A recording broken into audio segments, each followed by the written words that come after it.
Hello, dear friends. You are most welcome at Study with PN Sharma. Dear friends, आज हम 19 मई 2020 दैनिक जागरण का analysis करेंगे।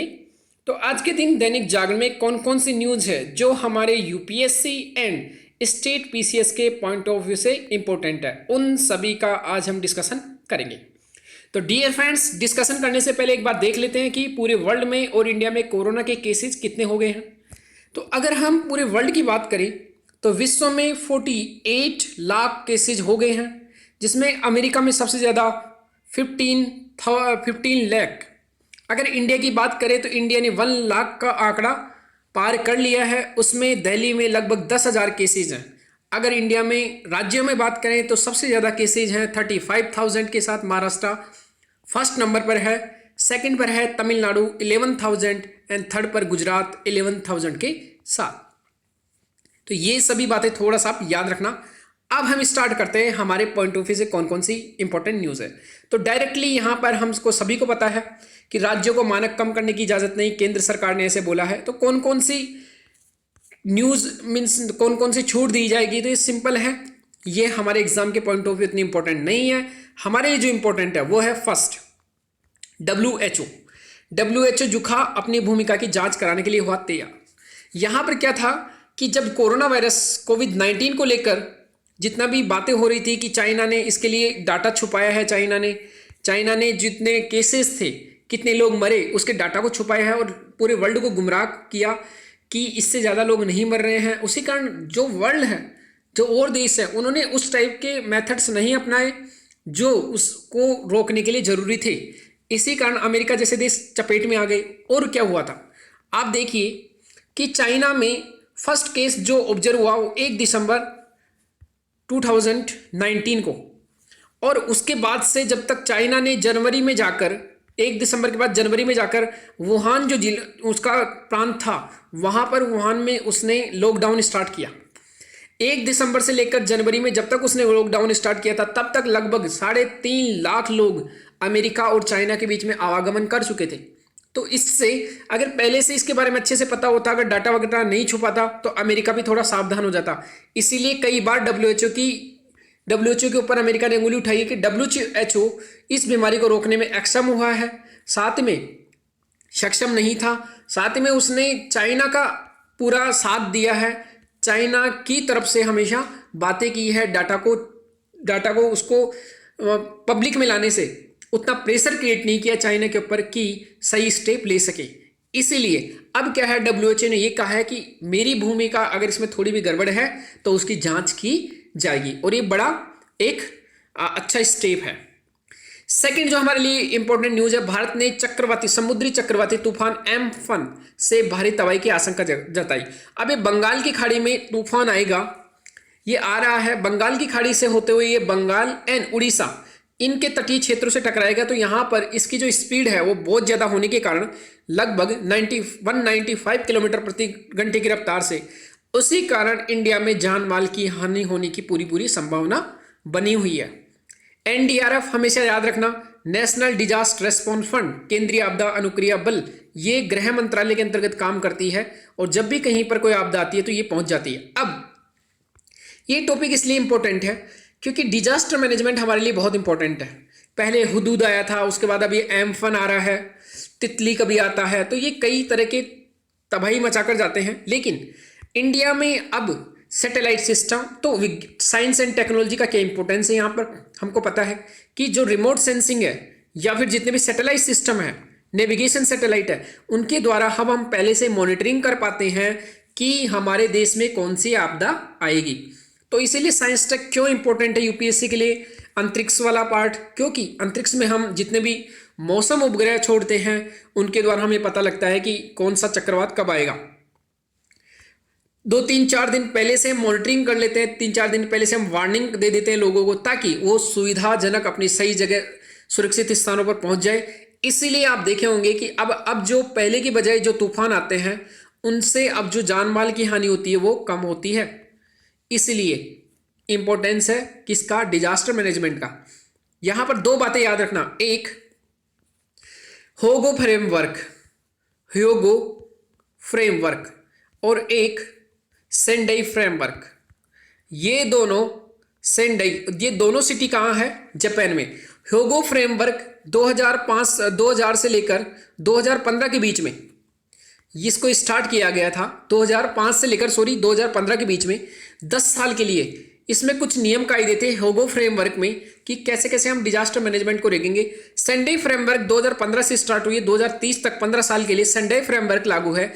इसके तहत हम कैसे कैसे जो भी डिजास्टर है उसको कैसे रोकेंगे। और दोनों पर ही क्वेश्चन यूपीएससी में 2018 में पूछ लिया गया था कि Hyogo framework and Sendai framework में क्या डिफरेंस है। तो ये याद रखना, डिजास्टर मैनेजमेंट बहुत इंपॉर्टेंट है, चाहे तूफान हो, चाहे आंधी हो, या फिर चाहे कोई चक्रवात हो या भूकंप हो, चाहे लैंडस्लाइडिंग हो, भूस्खलन, ये सभी बड़ी जान माल की हानि करते हैं। इसलिए disaster management as a DM आप रहोगे तो कहीं पर बाढ़ आ गई तो कैसे रोकोगे, उन सभी के लिए, कहीं पर सूखा है ये भी एक डिजास्टर है, तो इन सभी को रोकना हमारे लिए जरूरी है।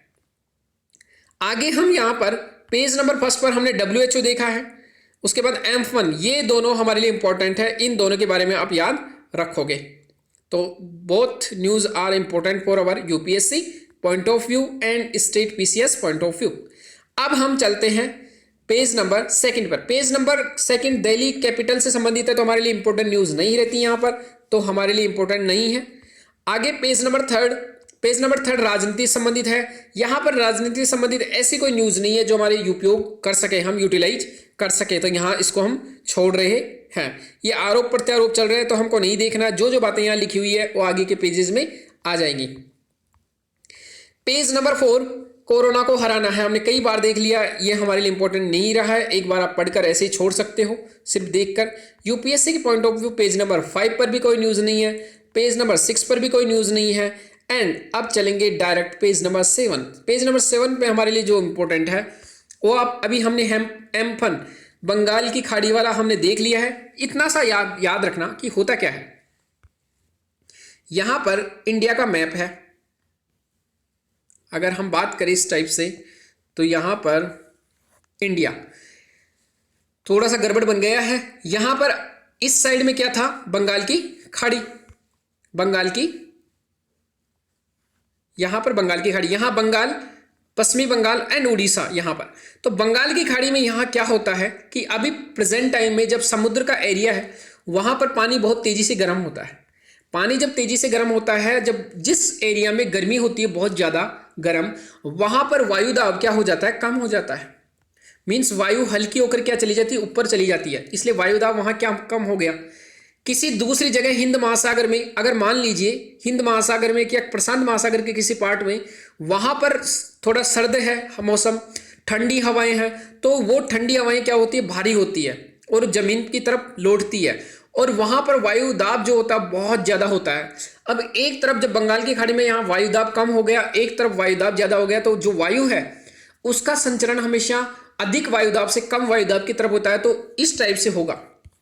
तो जब बंगाल की खाड़ी में कम वायु दाब वाला क्षेत्र बन गया तो अधिक वायु दाब वाले क्षेत्र से हवाएं बहुत तेजी से आएगी। अब ये डिपेंड करता है कि वायु दाब का प्रेशर जो है, यहाँ अधिक वायु दाब और कम वायु दाब में कितना ज्यादा अंतर है। जितना ज्यादा अंतर होगा उतनी तेजी से हवाएं हिट करेगी, कहां पर, बंगाल की खाड़ी से ये जाएगी उड़ीसा या फिर वेस्ट बंगाल। तो ये जो होगा इसी को बोलते हैं क्या, चक्रवात। ये पूरी हवाएं बहुत तेजी से आती हैं, तो यहां पर साइक्लोन बनने का पूरा चांसेज है। इसके साथ क्या है, तेज हवाएं, इसके कारण नुकसान होती है, मूसलाधार बारिश होती है, इसमें समुद्र का जल स्तर में वृद्धि होती है। तो एम्फन के कारण कई तरह के नुकसान होंगे। आने वाले टाइम में हम देखेंगे कि इससे क्या क्या नुकसान होंगे, क्योंकि अब ये 3-4 दिन तक न्यूज में चलता रहेगा, तब हम इसको अच्छे से ऑब्जर्व करेंगे।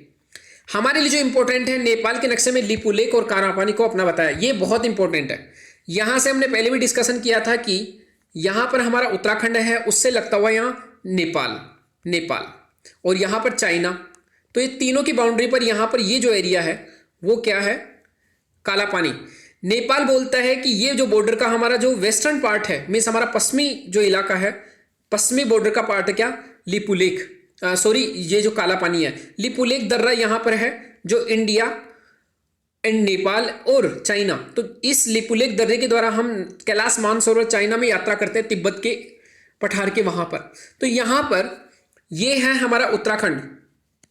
तो उत्तराखंड में पिथौरागढ़ डिस्ट्रिक्ट का पार्ट है अभी काला पानी जगह, लेकिन नेपाल बोलता है कि ये मेरा वेस्टर्न बॉर्डर है, मीन्स मेरा वेस्टर्न भाग है काला पानी। इसलिए इंडिया ने अभी हाल ही में क्या किया है, यहाँ काला पानी से होते हुए, काला पानी जगह जो जगह का नाम है वहाँ से होते हुए हमने एक सड़क मार्ग बनाया है चाइना से जाते हुए पूरा हम कैलाश मानसरोवर तक जाने के लिए। तो हमने पहले हम नेपाल के रास्ते से कैलाश मानसरोवर जाते थे, अब हम पिथौरागढ़ का जो कालापानी एरिया है वहाँ से हमने सड़क बनाकर अब हम कहाँ जा रहे हैं, चाइना से होते हुए कैलाश मानसरोवर। तो हमारा जो रूट था जो लगभग 80 to 5% चाइना और नेपाल में पड़ता था, अब वो 85% रूट हमारे इंडिया में है, बाकी बचा हुआ चाइना में है। तो इसलिए अभी नेपाल ने क्या किया कि लिपुलेख जो दर्रा है साथ में काला पानी दोनों को अपने बताकर एक मैप जारी किया है। तो ये विवाद का विषय बना हुआ है, तो ये आप याद रखना।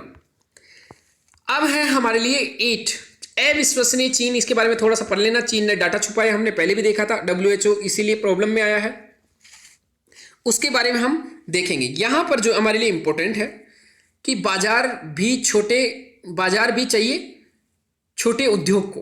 अब इसमें क्या है कि गवर्नमेंट यहां पे क्या कहा गया है कि गवर्नमेंट ने बार बार क्या कर रही है कि नए नए पैकेज लेकर आई कि हम उद्योगों के लिए करेंगे, हम उद्योगों के लिए करेंगे। यहां पर क्या किया जा रहा है, देखो इस डायग्राम में ये सब उद्योग है, यहां पर क्या है, कर्ज दिया जा रहा है, किसके द्वारा, बैंक्स के द्वारा।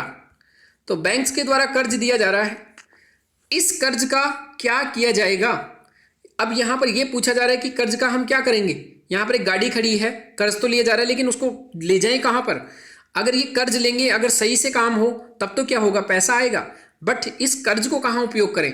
इस कर्ज का उपयोग का मतलब यह है कि आप कोई इंडस्ट्री है, इंडस्ट्री को आपने बोला कि हम 3 लाख करोड़ रुपए देंगे MSME सेक्टर को, छोटे जो लघु उद्योग उनको। लेकिन अगर लघु उद्योगों ने कर्ज लेकर उत्पादन भी किया, प्रोडक्शन भी किया वस्तुओं का और सेवाओं का, तो उन वस्तुओं को और सेवाओं को खरीदेगा कौन, क्योंकि लोगों के हाथ से रोजगार छिन चुके हैं, लोगों के हाथ में पैसा नहीं है। जो भी दिहाड़ी मजदूरी करते थे या ठेले वगैरह लगाते थे या फिर जो अपनी शॉप चलाते थे, सभी क्या हो गए, सभी लॉकडाउन के कारण क्या है, अभी उनके हाथ में पैसे नहीं है, तो हाथ में तंगी है। इसलिए जब ये कोई भी माल बनाएंगे तो उसको जब खरीदने वाला नहीं होगा तो ये उत्पादन कैसे करेंगे, इसलिए कर्ज भी नहीं लेंगे, क्योंकि कर्ज तो लेंगे तो ब्याज सहित उसको वापस गवर्नमेंट को लौटाना है। इसलिए यहां पर कहा गया है कि पहले हमको जो काम करना है वो क्या है, डिमांड जनरेट करनी है, लोगों के हाथ में कैसे भी रोजगार दो, लोगों के हाथ में कैसे भी पैसे जाएं। जब लोगों के हाथ में पैसे जाएंगे तो वो क्या करेंगे, डिमांड जनरेट करेंगे। तो जब डिमांड जनरेट होगी तो फिर प्रोडक्शन बढ़ेगा, और जब प्रोडक्शन बढ़ेगा तो क्या होगा, अगेन रोजगार। तो ये क्या है, पहले डिमांड जनरेट हो, डिमांड जनरेट के बाद प्रोडक्शन होगा, प्रोडक्शन जब होने लगेगा तो अगेन एम्प्लॉयमेंट की जरूरत पड़ेगी, मींस रोजगार की जरूरत पड़ेगी। और जब लोगों को रोजगार मिल जाएगा तो उनको वेतन मिलेगा, सैलरी। अब जब सैलरी मिलेगा तो वो उसकी बचत करेंगे या फिर उसको निवेश करेंगे या फिर खाने में पैसा खर्च करेंगे। जब पैसा खर्च करेंगे तो अगेन उनको वस्तुओं की जरूरत पड़ेगी, अगेन जब उनको वस्तुओं की जरूरत पड़ेगी तो उन वस्तुओं को वो क्या कर पाएंगे, उन वस्तुओं की जब जरूरत पड़ेगी तो उन वस्तुओं का वापस से उत्पादन होगा फैक्ट्री में, और वापस से फैक्ट्री को भी फायदा, लोगों को भी फायदा, और हमारा GDP क्या होगी, अपनी GDP बढ़ना स्टार्ट हो जाएगी, जो अभी लॉकडाउन की वजह से कमी हो रही है। ये ही जो मेन इसका आर्टिकल का कंक्लूजन है वो पूरा इन्होंने अच्छे से लिखा है कि कैसे हम क्या कर सकते हैं, इन पैकेज से हम क्या करें, उत्पादन कैसे करें, हम टैक्स की दरें कम करें या बढ़ाएं, टैक्स कम करें, ये सभी बातें इन्होंने, बाजार में हम कौन से रूल लेकर आए, ये सभी इन्होंने बताया है। तो ये सभी पूरी बातें आप याद रखोगे। यहां पर जो हमारे लिए इंपॉर्टेंट है, ऋण का रास्ता। यहां पर हाल ही में क्या किया गया है कि जितने, देखो यहां पर एक एक्ट है, FRBM एक्ट, राजकोषीय उत्तरदायित्व एवं बजट मैनेजमेंट एक्ट 2003, ये बहुत इंपॉर्टेंट है।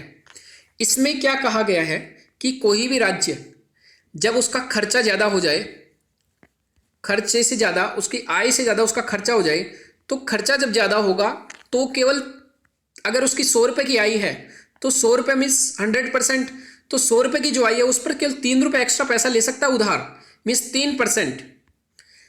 इट मीन्स वो 3% से ज़्यादा खर्चा नहीं कर सकता। लेकिन राज्यों का कहना था कि हमारे पास अभी पैसा नहीं है, कोरोना वायरस की वजह से हमारे पैसे खत्म हो चुके हैं, तो हमको आप अधिक उधार लेने की छूट दो। तो 3 से बढ़ाकर अब कितना कर दिया, 5% बढ़ा दिया है। लेकिन गवर्नमेंट ऑफ इंडिया बहुत समझदार है, उसने क्या किया कि जो 3% से 5% किया, जो 2% एक्स्ट्रा बढ़ाया है, 2% एक्स्ट्रा बढ़ाया है, उसमें से 0.5% एंड 1.5% में बांट दिया। 0.5% आप एक्स्ट्रा लोगे अब 3 से ज़्यादा, मतलब 3.5 तक आपको कोई प्रॉब्लम नहीं होगी। लेकिन ये 1.5% आपको और उपयोग करना है ऊपर से, तो आपको 4 चरणों में आपको अलग अलग क्या करना पड़ेगा, सुधार करना पड़ेगा। उसके लिए क्या करना पड़ेगा, पहला वन नेशन वन कार्ड, ये योजना आपको लागू करनी पड़ेगी। One nation one card means ration card पूरे देश में एक ही लागू होगा। जो ममता दीदी मना करती है तो गवर्नमेंट ऑफ ने इंडिया ने अपना दांव चल दिया। दूसरा क्या करोगे, व्यवसाय के लिए अनुकूल वातावरण बनाओगे, means ease of doing business. ऐसा नहीं हो कि बंगाल से टाटा नैनो भाग जाए, ऐसा नहीं करोगे। तीसरा, बिजली के वितरण में सुधार करोगे, मीन्स बिजली से जो नुकसान हो रहा है, बिजली कंपनियों को जो नुकसान हो रहा है वो नुकसान नहीं हो, ऐसे आप सुधार करोगे। चौथा, नगर पालिकाओं के लिए अतिरिक्त राजस्व जुटाओगे, क्योंकि जब नगर पालिकाएं मजबूत बनेगी तो देश का डेवलपमेंट भी होगा। तो ये 4 चरण इन्होंने बताए हैं। 4 जब सुधार करोगे तभी आप ये जो बढ़ाई गई है एक्स्ट्रा, उसका आप उपयोग कर पाओगे। अब मैं एक नोट्स लाया हूं आपके लिए जो बहुत इंपॉर्टेंट है। FRBM act 2003, physical responsibility and budget management, तो हिंदी वर्जन उसका वहां पर देख लेना, लिखा हुआ है। ये क्यों लाया गया था FRBM एक्ट, ये 2003 में संसद द्वारा पारित किया गया। उद्देश्य क्या था, सरकारी घाटों को घटाना और राजकोषीय, सरकारी घाटों को घटाना और राजकोषीय स्तर पर मीन्स जवाबदेहिता और उत्तरदायित्व को लाना। यहाँ इसको छोड़ देना, ये एक दूसरे किसी आर्टिकल का पार्ट है, ये हमारे लिए इंपॉर्टेंट है, मैंने ये खींच दिया लाइन। यहाँ पर राजकोषीय स्तर पर उत्तरदायित्व होता क्या था कि मान लीजिए आज प्रेजेंट में मोदी गवर्नमेंट है, मोदी गवर्नमेंट ने अनाप शनाप खर्चा कर दिया और बाद में जो नई गवर्नमेंट आई उसने देखा कि इतना ज़्यादा गवर्नमेंट पर उधार है तो कैसे उसको चुकाएं, तो ये फिक्स कर दिया कि आप इससे ज़्यादा उधार नहीं ले सकते।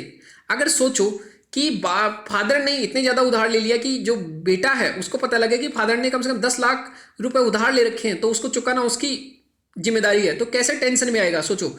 तो इसीलिए दूसरी जो गवर्नमेंट है उसमें भार ना पड़े, इसीलिए ये budget physical responsibility and budget management act लेकर आए। इसमें क्या कहा गया, इसमें लक्ष्य बनाए गए कि 2008-9 में हम 2008-9 तक हम राजस्व घाटा 0% लाएंगे जीडीपी का, और जो राजकोषीय घाटा है उसको 3% लाएंगे जीडीपी का। मीन्स फिजिकल डेफिसिट क्या होता है, जब राज्य की खर्चा ज़्यादा हो आय से, तो जो जितना ज़्यादा एक्स्ट्रा खर्चा होता है और जो आय है उसके बीच का जो अंतर है उसको क्या बोलेंगे, फिजिकल डेफिसिट या फिर राजकोषीय घाटा।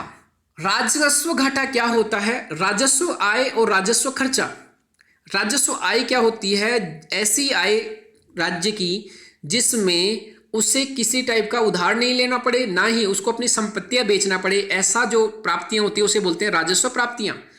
राजस्व खर्चा क्या होता है, जिससे ना तो गवर्नमेंट की उधारियां चुके, ना ही गवर्नमेंट की संपत्ति का निर्माण हो, लोगों को सीधा हाथ में पैसा दे दो, सब्सिडी दे दो, ये सभी खर्चे क्या है, राजस्व खर्चा। तो राजस्व प्राप्ति और राजस्व खर्चे में जो अंतर रहता है उसे बोलते हैं राजस्व घाटा।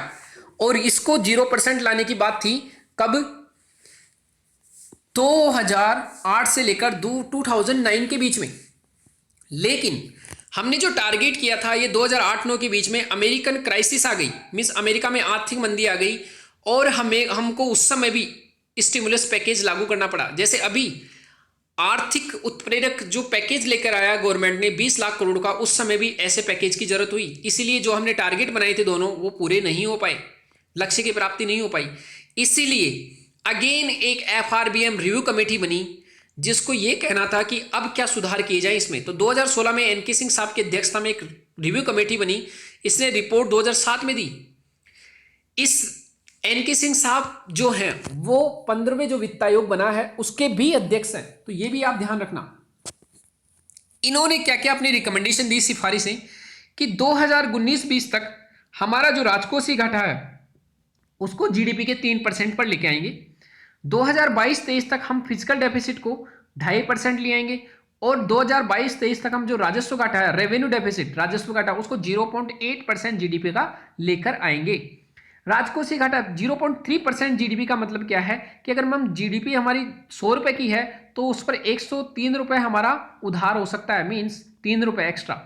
तो ये है। इसमें एक लाया गया एस्केप क्लोज, मीन्स छूट। एस्केप का मतलब होता है छूट। छूट कब कब मिलेगी आपको, कि जो आपने टारगेट किया राजकोषीय घाटा, कभी भी जब भी किसी साल में आपने राजकोषीय घाटा जितना टारगेट किया है कि उससे ज़्यादा खर्चा ना हो, उसमें 0.5% का विचलन हो सकता है। मीन्स आप उसमें 0.5% ज़्यादा भी हो जाओ तो कोई प्रॉब्लम नहीं है। किस केस में? जब देश पर युद्ध आ जाए, प्राकृतिक आपदा आ जाए, अकाल, व्यापक संरचनात्मक सुधार करो, जैसे जीएसटी ला दिया, डीमोनेटाइजेशन, या फिर ग्रोथ रेट बहुत कम हो जाए, तो उस समय आप इस एस्केप क्लोज का उपयोग कर सकते हो। मीन्स जो आपने टारगेट किया राजकोषीय घाटे का कि हम राजकोषीय घाटे इतना रखेंगे इस पर्टिकुलर वित्तीय वर्ष में, उसमें 0.5% अगर बढ़ भी जाता है तो कोई गलत नहीं है, अगर ये सभी सिचुएशंस रहे तो ये एस्केप क्लोज इतनी बार यूटिलाइज हुआ इस साल, पूरे साल, कि ये बहुत इंपॉर्टेंट हो गया है। अब डेप्थ टू जीडीपी रेशियो के लिए इन्होंने क्या बोला कि जो जीडीपी है उस पर कितना ज्यादा आप ऋण ले सकते हो, तो केंद्र सरकार और राज्य सरकार दोनों मिलकर 60% ऋण ले सकते हैं। मीन्स अगर उनकी जेब में 100 रुपए हैं तो 60 रुपए एक्स्ट्रा वो पैसा ले सकते हैं ऋण के रूप में। केंद्र सरकार उसमें से 40% लेगा और राज्य सरकार 20% ऋण लेगा। साथ ही में इन्होंने कहा था कि एस्केप क्लोज का उपयोग करने के लिए एक फिजिकल काउंसिल की स्थापना होनी चाहिए और ये सलाह देगी, ठीक है, और राज्य सरकार के राजकोषीय निष्पादन पर निगाह भी रखेगी कि सही में जो पैसा गवर्नमेंट खर्च कर रही है वो सही है या नहीं। तो ये बहुत इंपॉर्टेंट है। तो ये पूरा हम जो कंटेंट था यहाँ से लेकर ऋण का रास्ता, तो हमने देखा राजकोषीय उत्तरदायित्व एवं बजट प्रबंधन, और यहाँ पर 4 शर्तें लगाई है वो बहुत इंपॉर्टेंट है। ये शर्तों के साथ जो पैसा दिया गया है बहुत अच्छी बात है। अब हम देखते हैं जरूरी हो गए थे श्रम कानून सुधार। अभी मैं डेली जब द हिंदू पढ़ता हूँ डियर फ्रेंड्स, तो द हिंदू में और इसमें यही डिफरेंस है कि द हिंदू में ज़्यादातर क्रिटिसाइज किया जाता है गवर्नमेंट को, उसमें ऐसे पॉइंट्स बहुत कम मिलते हैं जिसको डायरेक्टली एग्जाम में लिख सके हम। यहाँ पर जो मैं पढ़ रहा हूँ तो मुझे थोड़ा बहुत अच्छा लगा कि यहाँ कम से कम श्रम कानून जो चेंज किए गए हैं, सस्पेंड किए गए हैं, जैसे यूपी के द्वारा, एमपी के द्वारा, गुजरात के द्वारा, गुजरात गवर्नमेंट के द्वारा, इन सभी का इन्होंने सही तरीके से लिखा है। मीन्स गवर्नमेंट का ही सपोर्ट किया है। जब हम गवर्नमेंट का पार्ट बनने जा रहे हैं तो गवर्नमेंट की जितनी भी पॉलिसीज है उसका हमको समर्थन करना पड़ेगा, ये बहुत जरूरी है। तो इसलिए इन्होंने जो लिखा है कि यहाँ पर प्रेजेंट टाइम में क्या हो रहा है, कोरोना जो वायरस है उसके कारण रोजगार छिन गए लोगों के, लॉकडाउन हो गया है, तो कंपनियां जो है वो घाटे में चल रही है, कंपनियां बंद हो गई। अब कंपनियां जब रोजगार, कोई व्यक्ति आज 500 रुपये ले रहा है डेली का, अगर कंपनी की इतनी अब खासी वो कैपेसिटी नहीं है कि 500 रुपये दे, अगर सोचो वो 300 रुपये देने के लिए तैयार है और वो कह रही है कंपनी कि आप 300 रुपये में भी काम कर लो, जब मुझे प्रॉफिट होने लगेगा अगेन हम 500 रुपये कर देंगे, तो कोई बुराई है? अदरवाइज तो कंपनी ठप पड़ी रहेगी। तो यहाँ यही कहना चाह रहा है कि इस प्रेजेंट सिचुएशन में अगर थोड़े दिनों के लिए हम जो लेबर लॉ है उनको सस्पेंड कर दिए, जो वेतन को लेकर है, तो कोई प्रॉब्लम नहीं है। लेकिन जो बेस्ट इन्होंने लिखा है वो है कि यहाँ पर अगर उस दुर्घटना में कोई किसी की मृत्यु या दिव्यांग हो जाता है कोई व्यक्ति, तो क्षतिपूर्ति भुगतान कर्मचारी मुआवजा अधिनियम 1923 के अधिनियम ही काम होगा।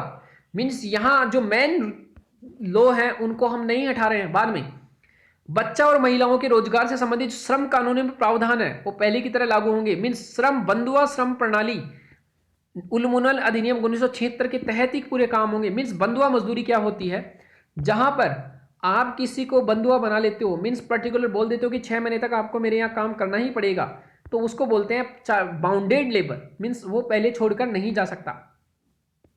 तो ये सभी क्या है, इन्होंने जो 2 लॉ हैं इसको अभी भी नहीं हटाया है, तो ये बहुत इंपॉर्टेंट है। मीन्स ये सामाजिक सुरक्षा है वो तो लागू है, और जो मेन जो रोजगार खराब हुए हैं रोजगार वापस देने के लिए थोड़ा अगर कम पैसा करे कंपनियां तो कोई दिक्कत नहीं है। ये इनका कहना था श्रम कानून।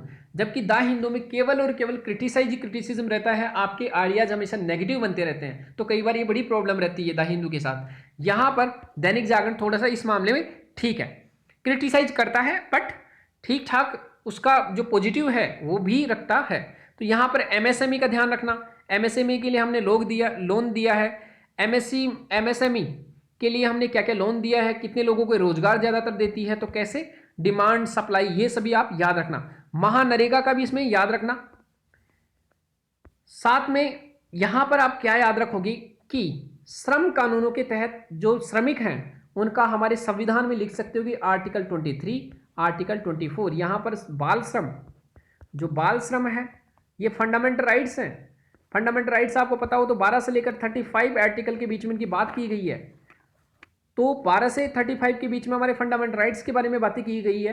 23वें में बच्चों की खरीद फरोख्त करना, ओके, बंधुआ मजदूरी, चाइल्ड मीन्स बंधुआ मजदूरी करवाना किसी के साथ, देवदासी प्रथा, दास प्रथा, ये सभी करवाना यहाँ पर मनाही है 23 में। 24 में बाल मजदूरी करवाना मनाही है, तो ये दोनों याद रखना। राइट अगेंस्ट एक्सप्लॉइटेशन मीन्स शोषण के विरुद्ध अधिकार मिले हुए हैं 23 और 24 में। तो आपको फंडामेंटल राइट्स हमेशा पता होना चाहिए कि 12वां क्या है, 13वां क्या है, कभी भी एग्जाम में आप यूज कर सकते हो। अगर 12th की बात करें तो यहाँ राज्य की परिभाषा है, 13 में जुडिशियल रिव्यू है, 14 जो है यहाँ पर right to equality before law, विधि के समान समक्ष समान क्या नाम से लोगों के साथ विधि के समान समता या विधि के समान समानता। उसके बाद 15 की बात करें तो किसी टाइप का भेदभाव नहीं किया जाएगा। अगर 16 की बात करें हम तो रोजगार में किसी के साथ भेदभाव नहीं किया जाएगा। 17 में अनटचेबिलिटी है। 18 जो है वहां पर टाइटल्स उपाधियों का अंत। 19 में कई तरह की स्वतंत्रता मिली हुई है, भाषण वगैरह, ये सभी आपको याद होने चाहिए। 20 में जितना भी आपको पहले से कोई आपके ऊपर कोई केस हो रखा है तो केस से बचाव के लिए आपको दिया जाएगा। 21 में हम सभी जानते हैं right to life and personal liberty means जीवन जीने की स्वतंत्रता। जो 22 है उसमें गिरफ्तारी के विरुद्ध अधिकार है। एंड जो 23-24 अभी मैंने बताया है आपको। 25 जो है 25, 26, 27 एंड 28 ये सभी याद रखना।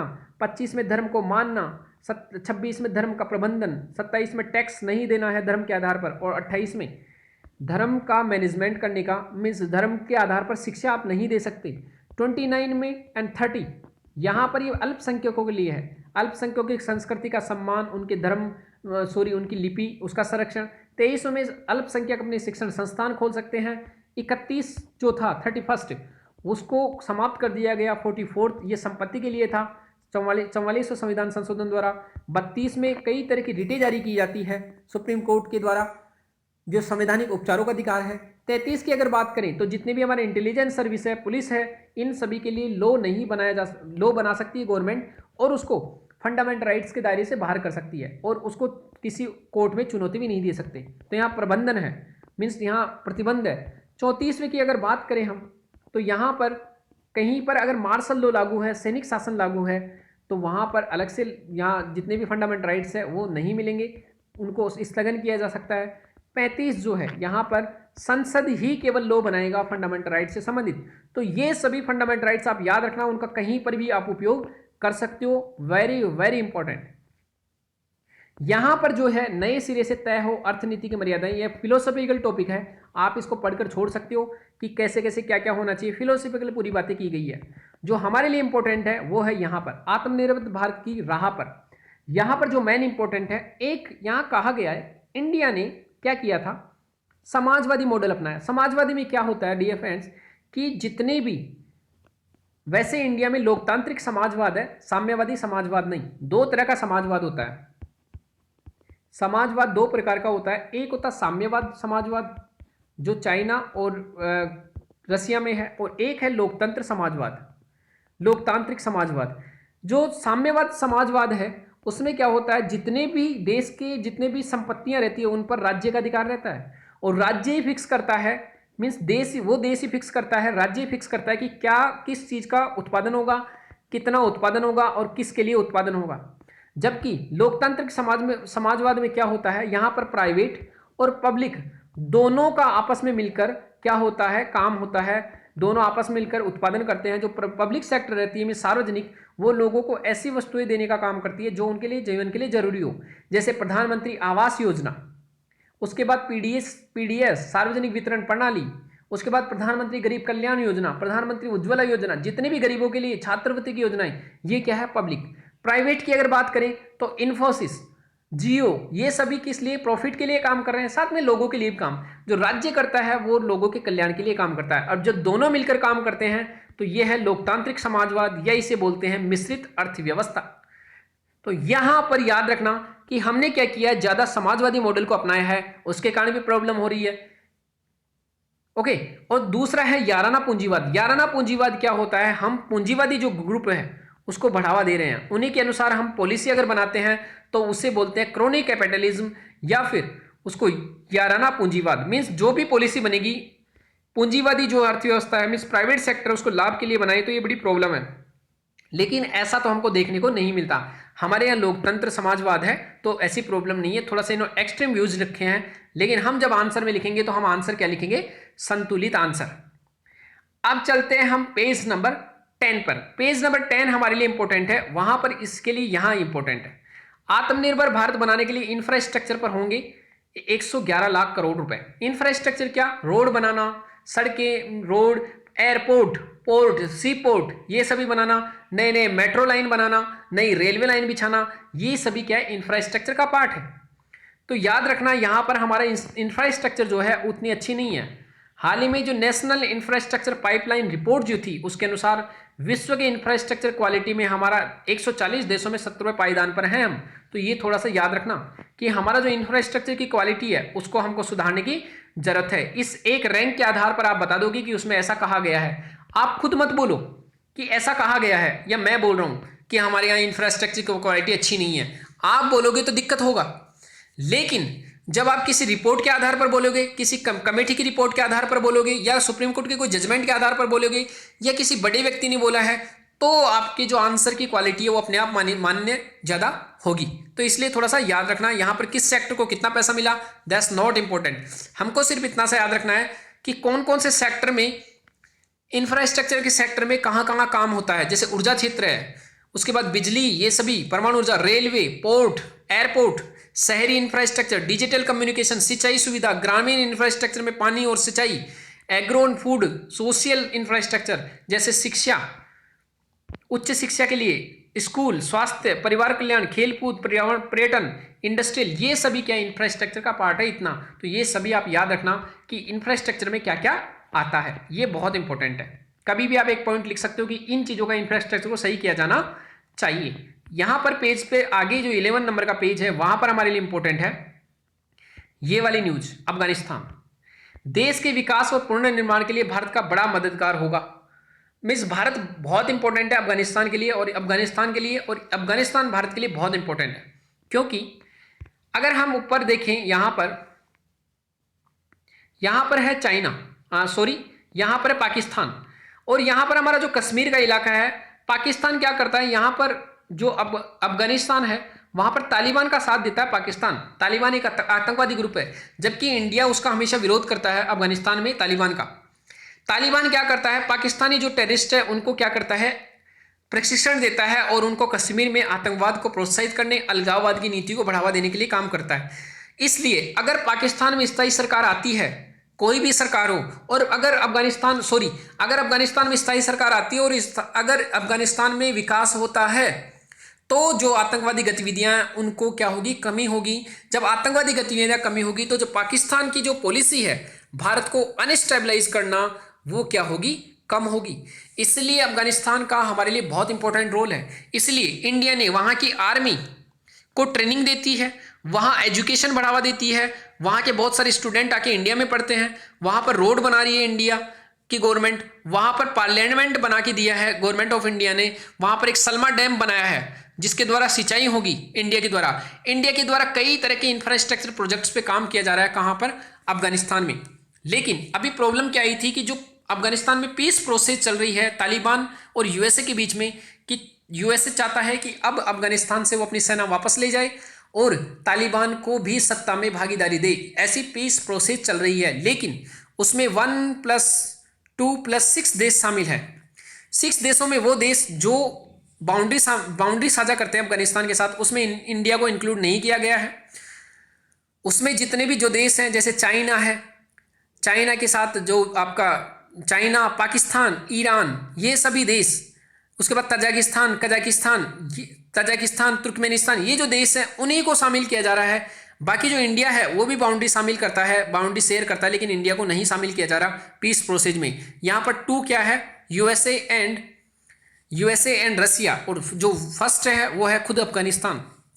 तो यहाँ जो 6 कंट्री है वो एक बार टैली कर लेना आप, मैं और बता दूंगा नेक्स्ट टाइम कि यहाँ पर कौन कौन से देश हैं जो अफगानिस्तान से बाउंड्री टच करते हैं। उसमें ईरान को शामिल किया गया है, तुर्कमेनिस्तान को शामिल किया गया है, तजाकिस्तान को शामिल किया गया है, पाकिस्तान को शामिल किया गया है, चाइना को शामिल किया गया है, लेकिन इंडिया को शामिल नहीं किया गया है। तो इंडिया हमारे लिए इंपॉर्टेंट, जो अफगानिस्तान है वो हमारे लिए इंपॉर्टेंट है। साथ ही में हमारा देश क्या कर रहा है, यहाँ पर आपको पता हो तो अभी पहले भी हमने डिस्कशन किया था कि यहाँ पाकिस्तान का यहाँ अरब सागर में क्या है, ग्वादर पोर्ट, चाइना का जो कासगर शहर है वहाँ से ग्वादर पोर्ट यहाँ जोड़ा गया है।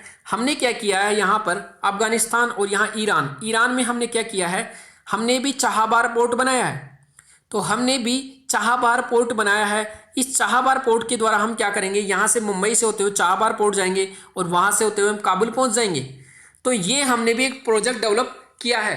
तो इसलिए ईरान और अफगानिस्तान दोनों का स्टेबलाइज होना हमारे इंडियन इकोनॉमी के लिए, क्योंकि ये जो चाहबार पोर्ट है इससे हम दक्षिण जो जितना भी मध्य एशिया वहाँ पहुँच पाएंगे, यूरोप पहुँच पाएंगे। तो दोनों देश हमारे लिए इंपॉर्टेंट है। तो इसीलिए इंडिया का अफगानिस्तान में बहुत बड़ा रोल है। तो ये बहुत इंपॉर्टेंट न्यूज़ थी। एक और जो लास्ट न्यूज़ है पेज नंबर 13 पर, इसको थोड़ा सा देख लेना। पेज नंबर 13 पर एक न्यूज़ है टिड्डी क्या होती है, ग्रॉस हॉपर। ये इतना सा याद रखना कि कई बार क्या होता है, हम देखते हैं कि एग्रीकल्चर की क्या क्या समस्याएं हैं। तो एग्रीकल्चर में हम लिख देते हैं कि पानी की समस्या है, पेस्टिसाइड की समस्या है, बिजली की समस्या, ये सभी हम लिखते रहते हैं, किसानों के पास पैसा नहीं है। लेकिन उसमें एक आप लिख सकते हो टिड्डी। ये क्या होती है, ये छोटे छोटे से कीट रहते हैं, कीड़े। तो वो क्या कीड़े रहते हैं, इसको ग्रास हॉपर बोलते हैं। आपने देखा होगा राम जी का घोड़ा, जनरली इनको देसी लैंग्वेज में बोलते हैं गाँव में। तो उसमें क्या होता है, ये क्या करती है, जो प्लांट्स रहते हैं, प्लांट्स में क्या करते हैं, जो लीव्स रहती है उनको खाते हैं और उनमें जो नई नई लीव्स आती है उनको खाकर क्या पूरा खत्म कर देते हैं। तो प्लांट्स का जो उत्पादन है वो बहुत तेजी से क्या हो जाता है, कम हो जाता है। ये पूरी फसल को ही खेतों को नष्ट कर देते हैं। तो इसीलिए याद रखना कि ऐसी चीज़ों से भी कैसे बचे जाएं, पेस्टिसाइड का छिड़काव करें। तो ये क्या है हमारे एग्रीकल्चर के लिए इंपॉर्टेंट, और एग्रीकल्चर सेक्टर से हमेशा क्वेश्चन आते हैं यूपीएससी में। तो एक पॉइंट यहाँ से जोड़ सकते हो। जितना ज़्यादा आपके आंसर में डाइवर्सिटी होगी आपका आंसर उतना ही ज़्यादा अच्छा निखरेगा। तो डियर फ्रेंड्स, इन सभी बातों को आप याद रखना। FRBM एक्ट के बारे में जो नोट्स बनाए हैं उनको ऐसे नोट्स बनाने की आप तैयारी और एक तरह से प्रिपरेशन साथ में प्रैक्टिस करना। तो my dear friends, thank you very much for today's Dainik Jagran analysis. Thank you.